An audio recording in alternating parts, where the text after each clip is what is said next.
2 Kings 24. During Jehoiakim's reign, King Nebuchadnezzar of Babylon attacked Jehoiakim, became his vassal for 3 years, and then returned and rebelled against him. The Lord sent Chaldean, Aramean, Moabite, and Ammonite raiders against Jehoiakim. He sent them against Judah to destroy it, according to the word of the Lord. He has spoken through his servant, the prophets. Indeed, this happened to Judah at the Lord's command to remove them from his presence. It was because of the sins of Manasseh, according to all he had done, and also because of all the innocent blood he had shed. He had filled Jerusalem with innocent blood, and the Lord was not willing to forgive. The rest of the events of Jehoiakim's reign, along with all his accomplishments, are written in the historical record of Judah's kings.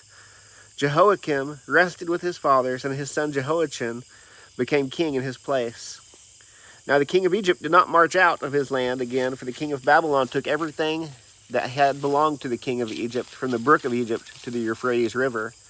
Jehoiachin was 18 years old when he became king, and he reigned 3 months in Jerusalem. His mother's name was Nehushta, daughter of Elnathan.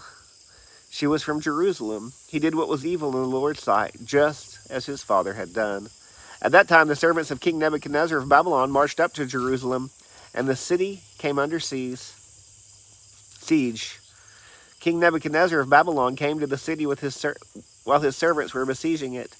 King Jehoiachin of Judah, along with his mother, his servants, his commanders, and his officials, surrendered to the king of Babylon.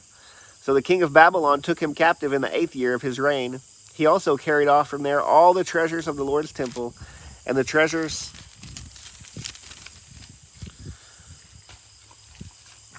of the king's palace, and he cut into pieces all the gold articles that King Solomon of Israel had made for the Lord's sanctuary, just as the Lord had predicted. He deported all Jerusalem, and all the commanders, and all the best soldiers, 10,000 captives, including the craftsmen and the metalsmith, except for the poorest people of the land. No one remained. Nebuchadnezzar deported Jehoiachin to Babylon. He took the king's mother, the king's wives, his officials, and the leading men of the land into exile from Jerusalem to Babylon.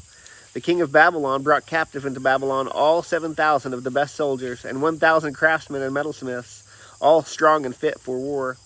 And the king of Babylon made Mattaniah, Jehoiachin's uncle, king in his palace, and changed his name to Zedekiah.